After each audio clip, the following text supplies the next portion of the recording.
Shalom Bapak Ibu dan teman-teman, kembali lagi berjumpa di program Berkat by Pelangi Kristus bersama saya Kenneth dan narasumber kita Ibu Magdalena Pranata. Oke. Shalom Bu. Shalom Kenneth. Ya. Hari ini kita akan membahas tentang kejujuran ya Bu. Waduh, bagus ini. Ya, tentunya semua orang itu suka sikap yang jujur dan itu sangat dibutuhkan ya di masa sekarang. Tapi kenyataannya banyak orang yang tidak bersedia dan tidak mau melakukannya Bu. Padahal menurut saya juga di Indonesia ini banyak sekali dibutuhkan orang-orang yang jujur di banyak bidang, bukan cuma di pemerintahan tapi di bidang lain juga. Nah, saya akan bacakan survei ya Bu. Ya boleh, silakan. Sebagai buktinya, jadi ada sebuah perusahaan di Amerika yang namanya Gallup. Mereka adalah perusahaan analitik dan penasehat global yang sudah dipercaya oleh 4.000 lebih organisasi dan mereka sudah mempunyai pengalaman lebih dari 85 tahun. Dan mereka melakukan sebuah survei yang judulnya kejujuran dan etika. Dan pertanyaan yang harus dijawab oleh respondennya adalah, tolong beritahukan bagaimana Anda menilai kejujuran dan standar etika orang-orang di berbagai bidang ini. Penilaiannya adalah sangat tinggi, rata-rata, rendah, sangat rendah. Survei ini dilakukan pada tahun 2019, 2022, dan 2023. Dan hasilnya adalah 3 profesi yang paling dipercaya adalah perawat dengan 78%, dokter hewan 65%, dan insinyur 60%. Dan nilai kejujuran terendah yaitu di bawah 20% adalah profesi bankers, jurnalis, pengacara, gubernur, pebisnis, sales asuransi, broker saham, pekerjaan periklanan, sales mobil, senator, dan anggota kongres. Mungkin di Indonesia perlu diadakan survei seperti ini ya Bu. Nah, ini ada survei lagi Bu, kali ini di Indonesia. Dilakukan oleh Praxis, berjudul Persepsi dan Harapan Masyarakat Terhadap Pelayanan Publik, Kualitas Pemimpin Eksekutif, Legislatif, dan Konten Media 2023. Hasilnya adalah 62% responden menganggap kejujuran dan integritas itu penting dimiliki oleh tokoh pemimpin pemerintahan. Dan KPK juga melakukan survei memunculkan data bahwa pasangan suami istri Indonesia yang menanamkan nilai kejujuran hanya 4%. Dan akhirnya KPK membuat program penyelenggaraan bimbingan teknik keluarga berintegritas. Karena KPK berpendapat bahwa keluarga merupakan kunci utama untuk mencegah korupsi. Jadi ternyata semua orang tuh ingin memimpin yang jujur ya Bu. Tapi sedihnya bahkan pasangan suami istri pun sering tidak jujur terhadap satu sama lain. Nah, itu membawa saya kepada pertanyaan yang pertama. Wah, ya, siap. Mengapa manusia sulit bersikap jujur biarpun sudah tahu dan mengerti bahwa kejujuran itu adalah hal yang benar? Terima kasih Kenneth. Ini sesuatu paparan yang menarik ya. Banyak yang baru saya tahu juga hari ini. Jadi kalau kita berbicara mengenai mengapa manusia cenderung tidak jujur. Sebetulnya kalau ingat-ingat ya, pada waktu manusia pertama Adam dan Hawa jatuh dalam dosa, perasaan yang muncul pertama kali adalah takut. Lalu tindakan yang mereka lakukan adalah tidak jujur waktu ditanya oleh Tuhan. Jadi saya melihat bahwa sebetulnya jujur itu bukan karakter yang diciptakan oleh Tuhan ketika manusia dicipta menurut gambar dan rupa Allah. Karena Allah itu kasih dan kudus.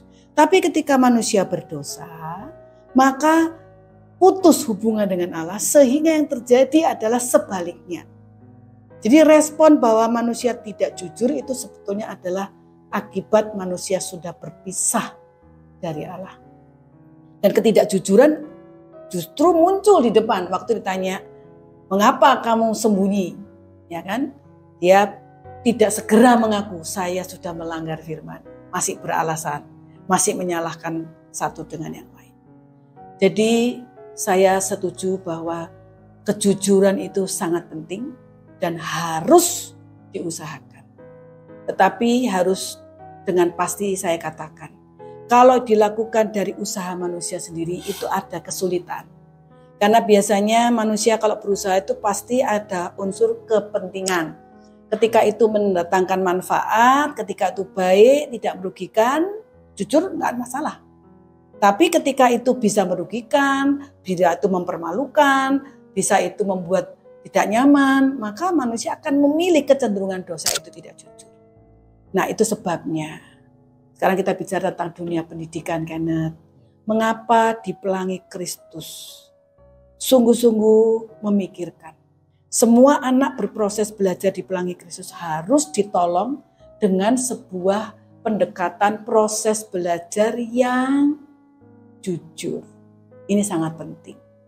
Jadi, Kenneth sebagai murid di Pelangi Kristus, coba satu saja kamu sebutkan. Apa proses belajar di Pelangi Kristus yang sebenarnya sedang membiasakan dan melatih murid-murid untuk jujur? Menurutmu apa? Mungkin dari hal yang sederhana, misalnya waktu scoring saat mengerjakan PACE gitu. Betul. Ya, jadi jujur itu menyangkut berbicara, perkataan, menyangkut tindakan, tapi juga menyangkut hati. Ya kan? Menyangkut hati supaya hati nuraninya tulus dan bersih. Nah, sekarang kita bicara mengenai satu hal. Mengapa manusia memilih untuk mengikuti kodrat dosa atau natur dosa yang tidak jujur? Ketika apa yang berkepentingan dengan dirinya itu terganggu, pasti akan ada satu benteng atau satu perisai yang akan dibuat, yaitu dengan menutupi. Nah, ini yang terjadi. Sedangkan jujur adalah membuka. Ya kan? Yeah. Nah, karena itu bagaimana caranya? Nah, sekarang kita akan berbicara mengapa Pelangi Kristus menerapkan proses belajar individual learning process yang waktu mengoreksi pelajaran itu murid diberi kesempatan pertama melakukan. Betul ya? Iya, Bu. Jadi kamu mengerjakan ini. Setelah selesai mengerjakan, untuk mengetahui benar atau salah, kamu diizinkan pergi ke meja scoring, lalu kamu melihat skor key, lalu kamu sendiri yang mencoba mencocokkan. Betul enggak jawabanmu? Nah, proses ini berarti apa? Proses di mana anak-anak dibangun keinginan, saya mau mengetahui apakah saya mengerjakan dengan benar atau tidak. Dan ketika kemudian menemukan, oh ternyata jawaban saya salah, dengan sukarela saya memberikan cross, saya salah, saya harus mengoreksi. Ini proses yang penting. Kenapa? Karena biasanya di sekolah umum biasanya yang mengoreksi adalah guru, betul kan? Iya, betul. Sehingga tidak terbiasa bagi seorang anak dari kecil untuk melakukan self correction. Padahal self correction itu adalah sebuah proses untuk kita berbicara sama hati kita. Apakah saya salah? Ketika saya mengetahui saya salah, saya mengakui. Itu namanya terbuka. Nah, ketika saya mengakui, saya mau memperbaiki. Nah, ketika proses ini dilakukan dan difasilitasi pada waktu anak belajar, mengoreksi sendiri, kemudian kembali ke tempat duduk, membenarkan jawaban setelah paham. Kalau nggak paham tanya sama gurunya. Kembali lagi melihat, wah jawabannya benar. Hatinya senang, ditandai klik, selesai. Nah, proses ini memberikan konfirmasi bahwa kalau jujur itu menyenangkan. Untuk bisa jujur harus mau mengakui, memang saya ada salah.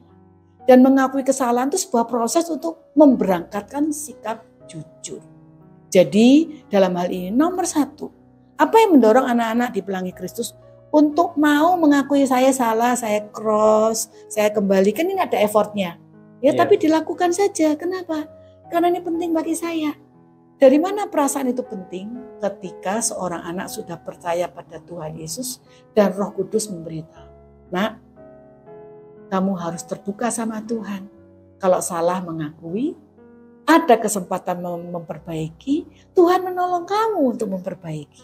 Kalau di sekolah yang menolong adalah guru. Kalau di rumah yang menolong adalah orang tua. Jadi rahasianya apa? Mau mengakui saya ada kesalahan. Dan mengakui itu adalah kesempatan untuk memperbaiki. Ketika pengalaman ini diberikan secara rutin dan terus-menerus, berarti Roh Kudus ketika menyadarkan, tadi kamu bohong ya. Nah, ini mulai tahu contoh kan? Terus, aduh iya saya berbohong, saya nggak benar. Saya harus berani mengaku. Siapa yang memberikan di hati nurani kita, kamu bohong ya? Roh Kudus. Berarti ada proses untuk belajar mendengar suara Roh Kudus.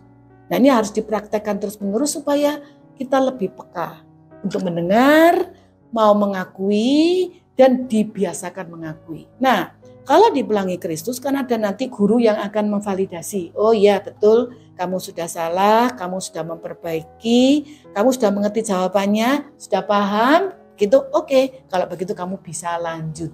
Dan itu satu pace, itu berapa kali kamu harus berproses untuk bisa melakukan konfirmasi saya sudah benar atau salah? Sudah 4 kali ya. 4 kali, minimum ya toh. Setelah itu nanti kamu ada self test, nanti ada final test. Padahal dari kecil, mulai dari kelas 1 lah katakanlah, sampai nanti kamu kelas 12. Anggap saja 10 bulan aktif. Untuk satu subjek kamu belajar untuk jujur, mengakui kesalahan itu baik. Mendapatkan kesempatan memperbaiki itu adalah hal yang menjadi berkat. Roh Kudus menolong kamu. Kalau itu dilakukan, lama-lama kamu akan mengambil kesimpulan apa? Kalau jujur itu ya baik. Manfaatnya baik untuk kita sendiri juga. Apa manfaatnya? Setelah Kenneth belajar di Pelangi Kristus, ini baru satu sisi ya. Apa yang membuat kamu merasa ya betul jujur itu baik, berguna bagi saya, dan saya senang untuk jujur dan berani untuk jujur? Apa? Kalau menurut saya, karena saya tahu jujur adalah hal yang baik, dan waktu saya melakukan hal yang tidak jujur, saya merasa salah gitu, merasa nggak enak. Lalu? Itu juga salah satu hal yang mendorong saya untuk melakukan hal yang jujur gitu. Gitu ya? Iya. Nah, jadi kita melihat bahwa Roh Kudus bekerja. Kemudian kita menghormati Roh Kudus. Kita mau menaati karena jujur adalah hatinya Tuhan. Kehendak Tuhan. Jadi kita melakukannya karena kita mau melakukan kehendak Tuhan. Sekarang saya bertanya lagi sebelum kita menyelesaikan pertanyaan kamu tadi. Kalau kamu mau melakukan kehendak Tuhan itu dasarnya apa? Motivasinya apa? Kenneth mau melakukan kehendak Tuhan. Apa yang mendorong kamu? Ya dasarnya untuk menyenangkan hati Tuhan. Good. Karena kamu sudah dikasihi oleh Tuhan. Kamu ingin mengasihi Tuhan. Jadi kalau kita ini mau jujur, kita mendorong anak-anak, murid-murid di sekolah untuk mengalami kasih Tuhan dan menyatakan Tuhan saya mau mengasihi engkau, saya mau melakukan kehendak. Dan membiasakan self-talk. Izinkan Roh Kudus berbicara. Mula-mula kita membicarakan dengan hati kita. Ini benar enggak ya? Kalau saya mengakui bagaimana? Tapi ketika arah kita bukan kepada takut konsekuensi, takut dihukum, takut malu kok saya salah, atau merasa bodoh, atau sudah terlanjur salah, merasa bagaimana dengan diri saya.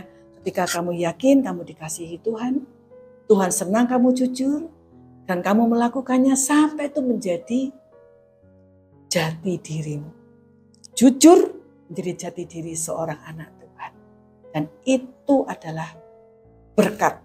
Dan hanya dengan pertolongan Roh Kudus. Jadi menurut kamu, Kenneth, apa yang ingin kamu katakan kepada teman-teman seusiamu? Terutama kan godaannya sangat banyak nih. Untuk menonton hal-hal yang tidak baik. Diberitahu tidak boleh melihat. Kadang-kadang kan sembunyi-sembunyi nih, gak jujur. Kadang-kadang juga berbuat yang sebaliknya. Ketika kamu sudah punya hati jujur, ketika ada dorongan berbuat tidak baik dan kemudian terjatuh, apakah kamu berani untuk mengakui, memperbaiki sehingga terhindar dari hal-hal yang lebih buruk. Nah, untuk hal ini dari pengalamannya Kenneth sendiri sebagai murid di Pelangi Kristus, what will you say to your friends? Menurut saya Bu, kalau mau keluar dari suatu dosa, termasuk ketidakjujuran itu tidak bisa dengan kekuatan sendiri juga ya. Dan juga kalau misalnya mau berhenti berbohong gitu, harus didasari oleh motivasi yang benar menurut saya. Nggak bisa karena takut akan konsekuensi atau takut akan hukuman gitu. Nah, kalau dari saya sendiri, saya ya belajar untuk melakukan hal yang jujur karena saya mau mengasihi Tuhan gitu, bukan karena takut hukuman atau konsekuensinya. Karena kalau misalnya saya cuma takut hukuman atau konsekuensi, itu kadang bisa misalnya hukumannya ringan, saya bisa tetap melakukannya gitu. Tapi kalau misalnya dasarnya karena mengasihi Tuhan, menurut saya itu lebih kuat gitu. Ya benar, jadi ketika setiap kali mengingat Tuhan Yesus sudah mati untuk saya ingin menyenangkan hati Tuhan.